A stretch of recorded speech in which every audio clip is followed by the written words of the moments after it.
मामला जो निकल कर आ रहा है डूंगरपुर इलाके से, जहां पर जिस तरीके से जो शिक्षक भर्ती को लेकर जो अभ्यर्थी 18 दिनों से पूरी तरीके से धरने पर बैठे थे, आज वो रोड पर आ चुके हैं। और जो नेशनल हाईवे है, नेशनल हाईवे नंबर 8 दिल्ली और मुंबई का जो नेशनल है, यहाँ पर पूरी तरीके से रोड जाम कर दिया है और गोलियां चलने की भी बात सामने आ रही है। कलेक्टर मौके पर पहुंचे हैं, एसपी मौके पर पहुंचे हैं और कलेक्टर का जो ड्राइवर है उनके घायल होने की सूचना सामने आ रही है। और उसके साथ साथ में जिस तरीके से कलेक्टर जो कानाराम है मौके पर पहुंचे हैं और पूरी तरीके से एक बड़ी जो फोर्स है वहां बुलाई गई है, लाठी बाटे और उसके साथ साथ जो सरिये हैं वो लेकर जितने भी जो अभ्यर्थी हैं लगातार वो दूर से पथराव कर रहे हैं, पुलिस के ऊपर पथराव हो रहा है। और उसके साथ साथ में ये जो पूरा जो अभ्यर्थियों द्वारा पूरी तरीके से विरोध किया जा रहा है, 1167 पदों के लिए, शिक्षक भर्ती पदों के लिए उनका आंदोलन जारी था और उनका ये कहना था कि प्रशासन के द्वारा उनकी कोई बात नहीं सुनी जा रही है और इसको लेकर वो रोड पर आए हैं। लेकिन ये कहीं ना कहीं जो पुलिस के ऊपर जो पथराव हुआ है, पुलिस की तरफ से गोलियां चलाने की बात भी अभी सामने आ रही है, लेकिन इसकी पुष्टि नहीं हो पाई है। लेकिन जो पूरे लेकिन इसको क्या समझा जाए, क्योंकि देखिए ये लगातार विरोध एक तो पिछले 3-4 दिनों से हो रहा था और उसके बाद आज अचानक से इतनी संख्या में जो अभ्यर्थी हैं वो सड़कों पर पहुंच गए और फिर जो थाना अधिकारी हैं उनके भी घायल होने की जो सूचना है वो सामने आ रही है। क्या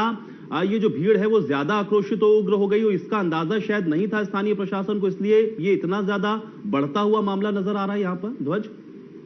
देखिए निश्चित तौर पर जो पुलिस का जो इंटेलिजेंस है उसका फेलियर सामने आ रहा है और जिस तरीके से यहाँ पर जो इतना बड़ा ये बवाल हुआ है उसको कहीं ना कहीं जो पुलिस का इंटेलिजेंस जो है वो पूरी तरीके से फेल माना जा रहा है। क्योंकि ये सारे जो अभ्यर्थी हैं 18 दिन से वहां धरने पर बैठे हुए थे, तो इसको लेकर पुलिस प्रशासन ने तैयारियां क्यों नहीं की, ये एक सोचने वाली बात है। और इतना बड़ा ये बवाल हुआ है, पूरा हाईवे इन्होंने जाम कर दिया है, गोलियां चलने की बात सामने आ रही है, लाठी बाटे जो इनकी तरफ से चलने की बात सामने आ रही है और उसके साथ साथ में कई पुलिस कर्मियों के घायल होने की बात भी सामने आ रही है। फिलहाल जो माहौल है वहां काफी संगीन माहौल हो चुका है और काफी जिस तरीके से जो पुलिस की जो फोर्स है वो वहां तैनात है। तो प्रदेश में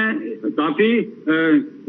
जो बड़ा बवाल है ये डूंगरपुर जिले से ये जो खबर निकल कर आ रही है, क्योंकि लोग जो हैं कई जो अभ्यर्थी हैं लगातार अपनी मांग कर रहे हैं, नौकरी नहीं उनको मिल रही है, बेरोजगारी से तंग आ चुके हैं और लगातार जो है प्रशासन की तरफ से आश्वासन दिया जा रहा है, प्रशासन की तरफ से आश्वासन लगातार दिया जा रहा था लेकिन कोई ठोस कार्रवाई उनकी तरफ से नहीं की जा रही थी। इसको लेकर जो ये है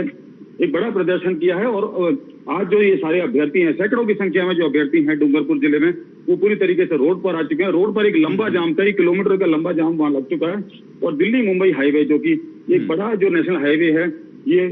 नेशनल हाईवे नंबर 8, ये पूरी तरीके से माना जा सकता है दिल्ली मुंबई को कनेक्ट करता है। तो एक बड़ा लंबा जाम भी वहां पर देखने को मिल रहा है और लोगों को काफी परेशानियों का सामना करना पड़ रहा है। क्योंकि तस्वीरें कुछ पहले की हम लोग इस समय देख पा रहे हैं और अब तो लगभग 8 बजने को आ रहा है। क्या अभी भी वहां पर स्थिति उसी तरीके से तनावपूर्ण बनी हुई है? अभ्यर्थी अभी भी वहां पर डटे हुए हैं और हाईवे क्या अभी भी जाम है, या स्थिति वहां नियंत्रण में करने की कोशिश की गई या नियंत्रण में हुई है? ध्वज, देखिए स्थिति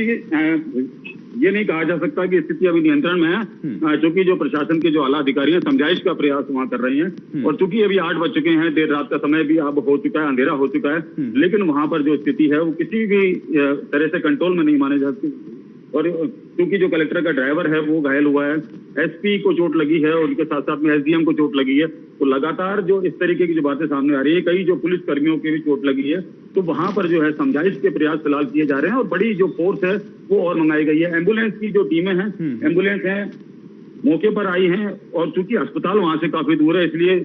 जो घायल हैं उनका इलाज वहीं किया जा रहा है। तो बड़ी घटना है जो डूंगरपुर से आ रही है खबर और बड़ी घटना की जो जानकारी है जयपुर में जो आला अधिकारी हैं, पुलिस के आला अधिकारी, वो पूरी तरीके से नजर बनाए हुए। ये तो बहुत जरूरी है क्योंकि ये घटनाक्रम जाहिर बात है कि और ज्यादा तूल पकड़ता हुआ, बड़ा होता हुआ भी नजर आ रहा है, क्योंकि जिस तरीके से हम लोग देख पा रहे हैं तो भारी संख्या में लोग मौजूद हैं, पुलिस को भी निशाना बना रहे हैं, तो जाहिर बात है कि इस पर अब बड़ी कार्रवाई भी होनी चाहिए।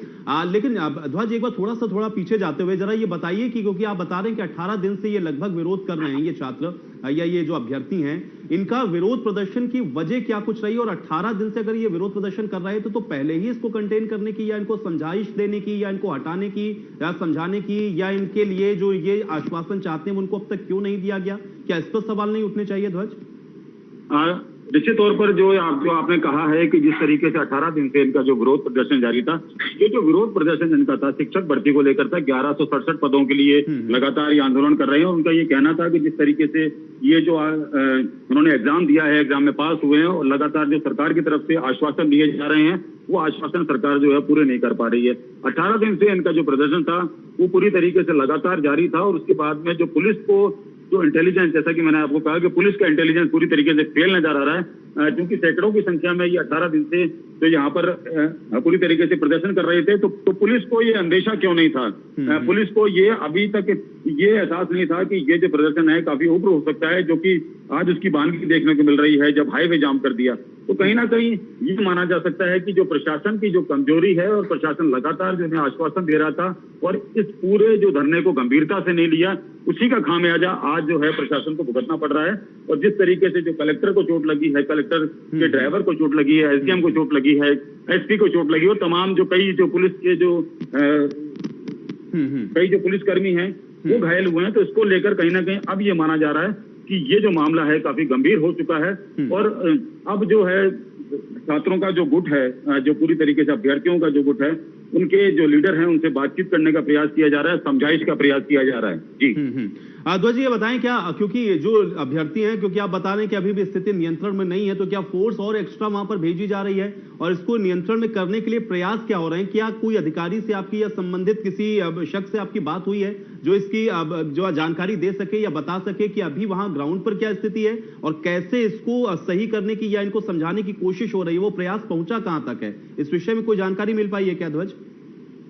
देखिए, निश्चित तौर पर जो प्रशासन के आला अधिकारी हैं मौके पर पहुंचे हैं और जैसा कि मैंने आपको बताया कि फोर्स काफी बड़ी संख्या में बुला ली गई है और चूंकि अस्पताल काफी दूर है, इसलिए एम्बुलेंस, कई जो एम्बुलेंस है मौके पर बुला ली गई हैं। जो घायल है उनको उपचार मौके पर ही किया जा रहा है और उसके साथ साथ में जो छात्र नेता हैं और जो अभ्यर्थी हैं, उनके जो नेता हैं, जिनकी अगुवाई में ये पूरा प्रदर्शन और धरना प्रदर्शन उनके द्वारा किया जा रहा था, तो उनसे बातचीत करने का प्रयास किया जा रहा है। हालांकि उनका ये कहना है कि जिस तरीके से बेरोजगार आज रोड पर आया है, नौकरी की वजह से बेरोजगार रोड पर हैं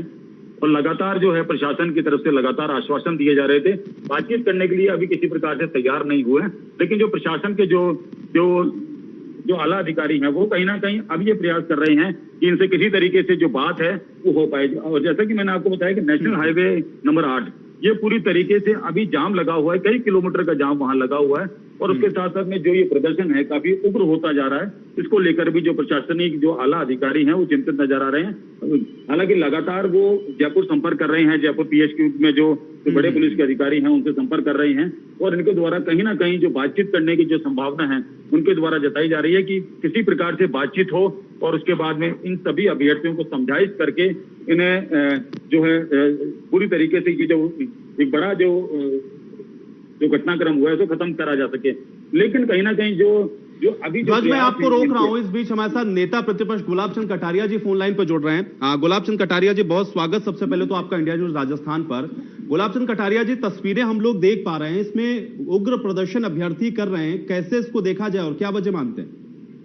क्या है कि शांतिपूर्वक अपनी मांगों के बारे में दबाव बनाना, ये तो लोकतंत्र में पूरा अधिकार है हर एक को और पिछले वो 17 दिन से इस बात को कर रहे थे। लेकिन दुर्भाग्य है कि आज उन्होंने कानून तोड़ने का प्रयास किया और एक तरह से पुलिस से टकराव, जबकि पुलिस भी आपकी और मेरी ही है और पुलिस के टकराव से समस्या का समाधान नहीं, समाधान है तो बातचीत से ही होगा। सरकार से जिस लेवल पर भी बातचीत करनी है वो करें और कुछ ऐसे कानूनी मुद्दे फंसे रहते हैं जिनमें कोई चाहे तो भी तुरंत कोई निर्णय कर ले, इतना आसान नहीं होता है। मतलब इसमें कई तरह की समस्याएं फंसी हुई है। 2018 की भर्ती है, 2018 की भर्ती में क्योंकि इस शेड्यूल एरिया में पहले से ही 45% का आरक्षण है, जो 12% का आरक्षण के था उसकी जगह इस एरिया में पहले से ही 45% का आरक्षण पहले से ही मिला हुआ है जी। अब इससे अतिरिक्त भी कोई होगा तो वो नियमों के तहत और संविधान के जब तक कोई अपन उसमें से रास्ता नहीं निकालेंगे तब तक कोई भी व्यक्ति इसके बारे में कुछ कह देगा, इतना आसान नहीं है। तो मैं सोचता हूँ मेरी आंदोलनकारियों से यही है कि भाई आप अपनी बात को प्रमुखता से रखो, उसमें तो कोई दिक्कत नहीं, लेकिन इस तरह से लॉ एंड ऑर्डर तोड़ करके और अपने लोगों के साथ टकराव लेकर के इसमें से उनसे आप क्या प्राप्त करेंगे? जो प्राप्त करना है आपको सरकार के साथ बातचीत से ही प्राप्त कर सकते हैं। जी बिल्कुल, लेकिन गुलाब चंद कटारिया जी, आपने कहा कि इसका समाधान जो तय तरीके हैं उसी से निकलेगा, तो ये समाधान निकलेगा कैसे और ये कौन इनको समझाएगा, ये मैसेज इनको कन्वे कौन करेगा? क्योंकि ये तो उग्र हो गए, विरोध भी करने लगे, टकराव भी हो गया। ये तो सरकार की तरफ से ही जो अधिकारी है या जो जनप्रतिनिधि हैं वो बैठ करके इस विषय में बातचीत करे और टेबल पर लाने का प्रयास करे और बैठ करके ही बात का रास्ता निकालने का प्रयास करे। गुलाब चंद कटारिया जी, क्योंकि पिछले 18 दिन से ये अभ्यर्थी विरोध कर रहे हैं, तो क्या ये माना जाए कि 18 दिन में भी इनको कोई समझाइश देने का या इनको समझाने का प्रयास सही तरीके से नहीं हो सका, मैसेज कन्वे नहीं हुआ क्या इन तक? मैं सोचता हूँ कि जिन लोगों को भी वहाँ प्रयास